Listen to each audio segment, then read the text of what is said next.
განვაგრძობთ საუბრებს ქრისტიანული ლიტერატურის ისტორიიდან, ჩვენ კვლავ ორიგენეს ღვთისმეტყველებას განვიხილავთ. წინა საუბრებში შევეხეთ მის სრულმოძღვრებას, რაც განუყოფლათა მის სწავლებაში ღვთის შესახებ, ანგელოზთა შესახებ, ადამიანის შესახებ. ამჯერად შევეხებით არანაკლებ პრობლემურ და რთულად გადმოსაცემ თემას ორიგენისტული ღვთისმეტყველებისას, ეს გახლავთ ორიგენეს მოძღვრება ჟამთა აღსასრულის შესახებ, ანუ ორიგენესეული ესქატოლოგია. ჩვენ ეს ტერმინი ადრეც ხშირად გამოგვიყენებია, მაინც შევახსენებთ მსმენელს, რომ ესქატოლოგია ეს გახლავთ სწავლება უკანასკნელ ჟამთა შესახებ, მეორედ მოსვლის შესახებ. ეკლესიას, რა თქმა უნდა, აბსოლუტურად ჩამოყალიბებული მოძღვრება აქვს მეორედ მოსვლის შესახებ, ესაა ეკლესიური მართლმადიდებლური ესქატოლოგია. და ამის ფონზე თუ რაც თომილებანია ორიგენესეულ მოძღვრებაში სრულიად მკაფიოდ ჩანს და თვალსაჩინოა. ძირითადი სხვაობა ორიგენესეულ ესქატოლოგიასა და მართლმადიდებლურ ესქატოლოგიას შორის, ასე იგი ყველაზე პრინციპული სხვაობა გულისხმობს შემდეგს. ეკლესიური სწავლებით მეორედ მოსვლის მიზანდასახულობა და არსებითი შინაარსია მთლიანი აბსოლუტური გამიჯვნა, ესე იგი საბოლოო გამიჯვნა, საბოლოო სასჯელის ან და ჯილდოს მიგება მათთვის, რომლებიც ერთი მხრივ სასჯელს იმსახურებენ, ხოლო მეორე მხრივ ჯილდოს. ესაა ის საბოლოო ხვედრი, ესე იგი მეორედ მოსვლის ჟამს, განკითხვის ჟამს, განეწესება ყველა ადამიანისთვის ის საბოლოო ხვედრი, რაც შემდგომ ცვალებადობას აღარ განიცდის. მთავრდება ჟამიერების ისტორია, ყოველგვარი სახის ისტორია და ამის შემდგომ, ესე იგი მეორედ მოსვლის შემდგომ, არსებობა ქმნილებისა მხოლოდ იმ საზღვრებში იქნება წარმოდგენილი, რა საზღვრებიც ამა თუ იმ ქმნილებას განკითხვის ჟამს უფალმა განუწესა. ანუ კვლავ აღნიშნავთ, ესაა უკვე საბოლოო ხვედრი, რაც არასოდეს აღარ შეიცვლება.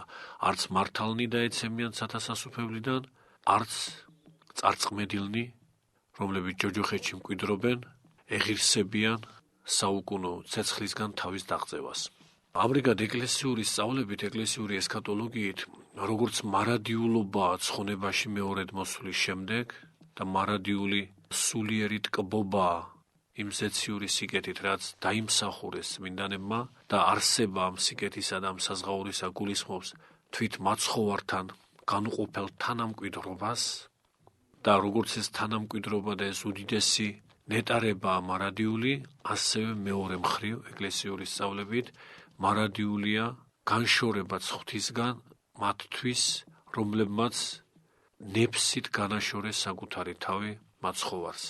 აქ, რა თქმა უნდა, არ იგულისხმება არანაირი მძლავრება, რომ დავუშვათ უფალმა ნაწილი მძლავრებით აცხოვნა, ნაწილი მძლავრებით წარწმიდა, და რაიმენაირი თუნდაც ყველაზე უფრო მცირე გამოვლინებითი სახით თითქოს და ეს მძლავრება განხორციელებული იყოს ვინმეზე ღვთისგან, ამგვარი რამ ყოვლად შეუძლებელია, კვლავ აღნიშნავთ, წარწმედას მხოლოდ ისინი მიეცემიან, ვინც წარწმედა ინდომეს და ცხონებას ისინი მიეცემიან, რომლებმაც ცხონება ინდომეს და იღვაწეს ამისთვის. თითოეული პიროვნების ნებაყოფლობითი არჩევანის შედეგი იქნება დაკანონებული ღვთისგან მეორედ მოსვლის ჟამს და ეს დაკანონება, ეს ხვედრი, კვლავ აღნიშნავთ, არის საბოლოო. ჩვენ ამ საკითხზე მოგვიანებით უფრო დეტალური მსჯელობა გვექნება, რა თქმა უნდა, ამ შემთხვევაში პრინციპულ დებულებას გადმოვცემთ მართლმადიდებლური ესქატოლოგიისას, რომ მის ფონზე გამოიკვეთოს ორიგენესეული ესქატოლოგიის ერთი მხრივ ყოფითი გაგებით თუ იტყვით განსხვავებულობა და სამოძღვრო აზრით თუ იტყვით მცდარობა. როდესაც მართლმადიდებლური ესქატოლოგიის თვალთახედვით ჩვენ ორიგენესეულ მოძღვრებას უკანასკნელ ჟამთა შესახებ დავაკვირდებით, გამოკვეთილად და არსებითად ორი აღდგომის შესახებ ვიპოვით იქ მოძღვრებას. ეკლესია მოგეხსენებათ საყოველთაოდ აღიარებს ერთ აღდგინებას კაცობრიობისას, მეორედ მოსვლის ჟამს, განკითხვის დღეს და ერთგზის მისაგებელს მათსას, ეს წარწმედისეული მისაგებელი იქნება თუ ცხონებისეული. მაგრამ ორიგენეს მოძღვრებაში, როგორც აღნიშნეთ, მკვეთრად შესამჩნევია ორად განყოფა კაცობრიობის აღდგინების მოვლენისა, ერთი, რომელიც აშკარად განიკუთვნებს დროებითობას და მეორე, ასე ვთქვათ, დიდი და საბოლოო აღდგინება, რაც უკვე ფაქტობრივად თავისი განჩინებულობით, არა თავისი შინაარსით, არამედ განჩინებულობით, ხოლო განჩინებულობაში იგულისხმება ხვედრის საბოლოობა, რომ ეს ხვედრი შემდგომ, ასე ვთქვათ, აღარ გადაისინჯება და ის ხვედრი ყოველთვის და მარადიულად იგივე იქნება. აი ამ კუთხით, თუმცა იმ ხვედრის შინაარსში დიდი სხვაობა უკვლავ აღნიშნავთ, ამ კუთხით ის საბოლოო, ანუ ორიგენესთვის მეორე აღდგინება კაცობრიობისა, ამ კუთხით ემსგავსება მართლმადიდებლურ სწავლებას კაცობრიობის საყოველთაო აღდგინების შესახებ. რა არის ეს დროებითი თვისების შემცველი აღდგინება კაცობრიობისა ორიგენეს სწავლებაში? ეს გახლავთ ის სამოძღვრო თეზა, რომლის მიხედვითაც ხდება განკითხვა ადამიანებისა, ერთს ჯოჯოხეთი მიეჯება ერთ ნაწილს კაცობრიობისას, მეორეს სასუფეველი. მაგრამ ეს ჯოჯოხეთი და სწორედ ამაშია პრინციპული სხვაობა ორიგენისტული სწავლებისა მართლმადიდებლურ სწავლებასთან, ეს ჯოჯოხეთი როგორც სასჯელი არ გახლავთ ორიგენესთვის მარადიული. ეკლესიური სწავლებით, როგორც აღნიშნეთ, ხვედრი, რაც განეჩინება პიროვნებას წარწმედის მხრივ, ანუ პიროვნება, რომელიც წარწმედას მიეცემა, ეს იგივე რომ ის ჯოჯოხეთში შთაინთქმება, ეს შთანთქმულობა ჯოჯოხეთში მისთვის არის მარადიული, იმიტომ თვითონ აღირჩია ეს ხვედრი. ეს არა, ასე ვთქვათ, კვლავ გავიმეორებთ ეკლესიისგან და ღვთისგან ძლავრებითი რამ განაჩენი. მას თვითონ უკვე კარგახანი ამ პიროვნებას, რომელიც წარწმედას მიეცემა, თავისთვის ზუსტად ეს სასჯელი აქვს გამოტანილი და ამ სასჯელის დაკანონება და მოქმედებაში მოყვანა, ასეთი იურიდიული გამონათქვამი რომ გამოვიყენოთ, განეჩინება და განეწესება ღვთისგან მეორედ მოსვლის ჟამს.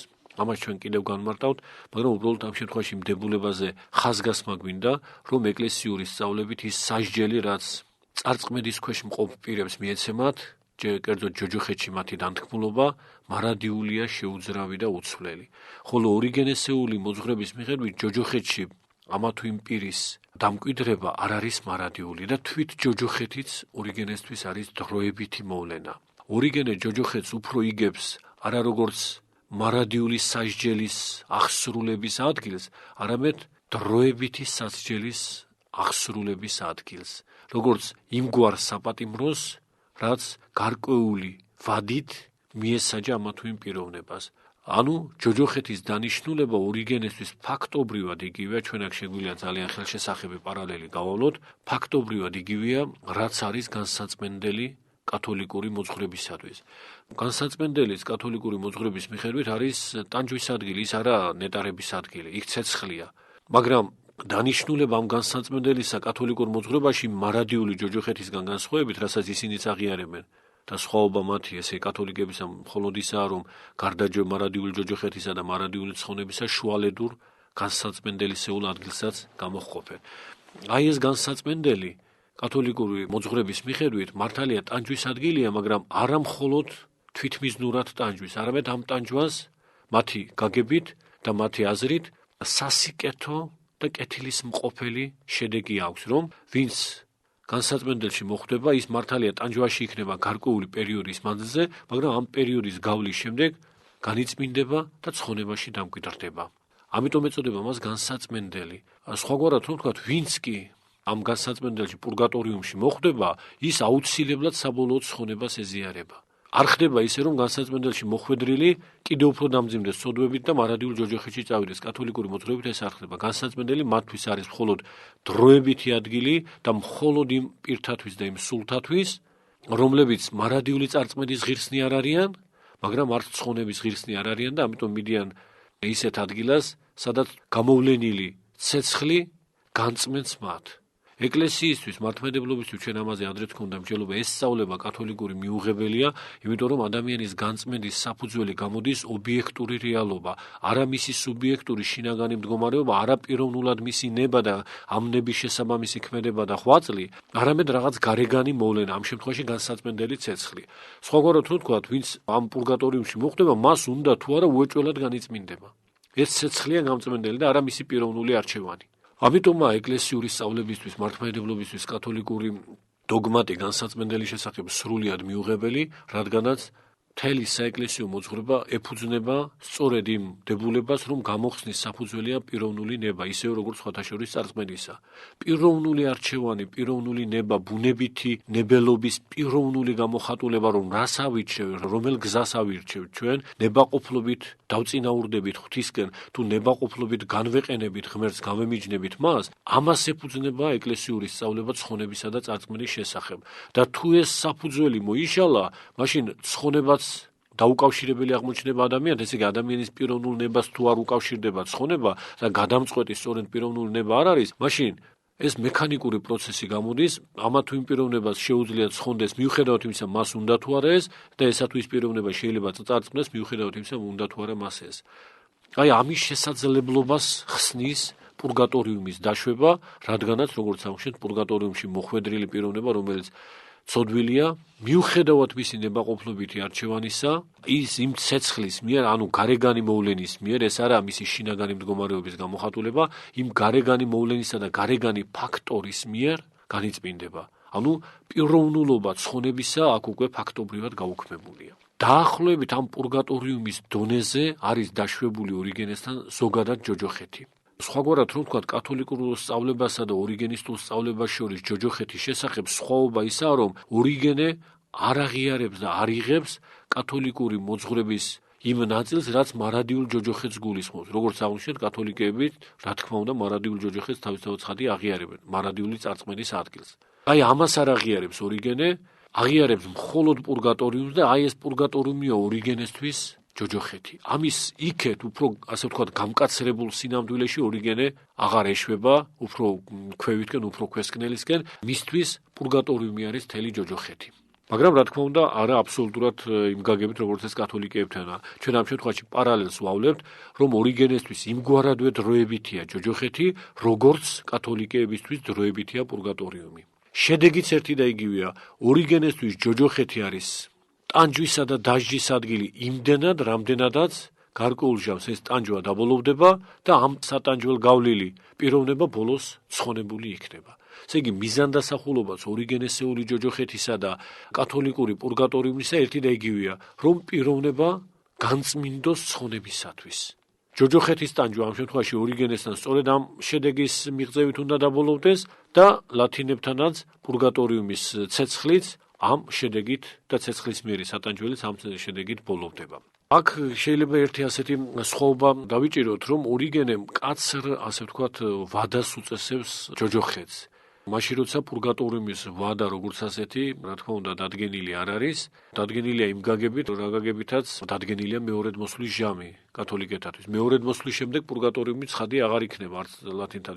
მანამდე, ასე ვთქვათ, ფუნქციონირებს, მანამდე მოქმედებს პურგატორიუმი, ხოლო შემდეგ, როდესაც კათოლიკეთა მოძღვრებითაც უკვე საბოლოო და შეუცვლელი უძრავი ხვედრი განეწესება ღვთისგან, რა თქმა უნდა, უკვე იქ ისეთი რაღაც შვალედურობა, რომ სადღაც ადამიანი წავიდეს და ჯერ კიდევ არ იყოს ცხონებაში და ტანჯვის გზით კვლავ მიაღწიოს ცხონებას, ეს მეორედ მოსვლის შემდეგ კათოლიკეთთათვისაც მიუღებელია. ასე რომ, მათთვის პურგატორიუმის, ანუ დროებითი სატანჯველის არსებობის ვადა მეორედ მოსვლამდეა. მაგრამ რამდენადაც თვით მეორედ მოსვლის ჟამი, თარიღი და დღე და საათი არის ქმნილებისთვის, არა მარტო ადამიანისთვის, თვით ანგელოზთათვისაც კი შეუცნობელი, შესაბამისად, თუ რა ხანგრძლივობის უნდა იყოს კათოლიკეთა პურგატორიუმი, ამის მიხედვით არ დადგინდება. რაც შეეხება ორიგენესეულ ჯოჯოხეთს, ორიგენე ჯოჯოხეთის არსებობის ხანგრძლივობად დაახლოებით 1000 წელს მიიჩნევს და ეს ეფუძნება უფლის სიტყვების იმგვარ გაგებას, რაც ამ შემთხვევაში ორიგენესეულ მოძღვრებას თითქოს და თანხვდება. აქ რა იგულისხმება? ორიგენემ, როგორც ვთქვით, ჯოჯოხეთი დროებით მოვლენად აღიარა. არა აქვს მნიშვნელობა რა ხანგრძლივობის იქნება ეს დროებითობა. მთავარია, რომ რაღაც მომენტში ჯოჯოხეთის ტანჯვა დასრულდება, ყველა ადამიანი იქ ყოფი, ვინც ტანჯვაში იყო, ბოლოს ამ ტანჯვის გავლის შემდეგ ცხონებაში დაიმკვიდრებს ადგილს და არა მხოლოდ ადამიანები, არამედ ის ეშმაკებიც კი, რომელთა სამყოფელიცაა ჯოჯოხეთი, ქვესკნელის ძალებიც, ასევე გარკვეული ჯოჯოხეთური ცხოვრების შემდეგ კვლავ თავიანთ დაკარგულ სიმაღლეს დაუბრუნდებიან, კვლავ ანგელოზებად გარდაისახებიან და ჯოჯოხეთი როგორც ასეთი აბსოლუტურად გაუქმდება. ესაა ორიგენესეული მოძღვრება ჯოჯოხეთის შესახებ. როდესაც ორიგენემ ეს მოძღვრება ჩამოაყალიბა, ამ მოძღვრების ფესვები რა იყო შემდგომ ვიტყვით, უბრალოდ ახლა ერთ საკითხზე არის აუცილებელი პასუხისგაცემა.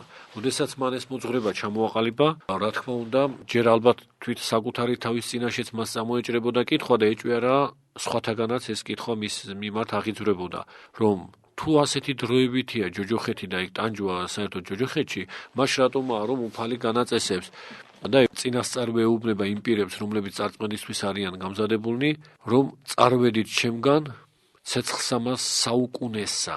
საუკუნო ცეცხლში დამკვიდრება წარწმენილებისა პირდაპირა უფლისმიერივე სიტყვები დადასტურებული. და თუ საუკუნოა ის ცეცხლი, ესე იგი მარადიული ყოფილა და როგორღაა დროებითი.